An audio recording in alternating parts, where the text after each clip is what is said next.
Since the turn of the century, technology has rapidly improved, or reality is now filled with things that were mere dreams in the past few decades. Seeing how the past is unfolded, I was curious about what the next 20 years would look like, so why did a little digging into what life might look like in 2020 for us. Let's take a look. We make a video series.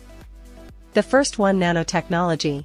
First, let's take a look at nanotechnology. Over the years, scientists have made exciting developments, undiscovered numerous innovative applications for nanotechnology. As it stands, nanotechnology has the potential to change life as we know it. Experts in the field believe that nanobots will in the future be fitted into our brains to connect us to the virtual world more readily and faster. With the use of brain-computer interface technology, the mind and computer will be one, making humans very powerful beings with access to endless information and solutions to problems that the mind wouldn't be able to solve. If nanotechnology reaches that stage, there may be no need for gadgets like phones and calculators. Well, this is very exciting for the students of the future. Looks like math will not be a universal challenge much longer. If you enjoyed this video, hit the subscribe button and continue watching by clicking on one of the cards on your screen. See you in the next one. Thank you.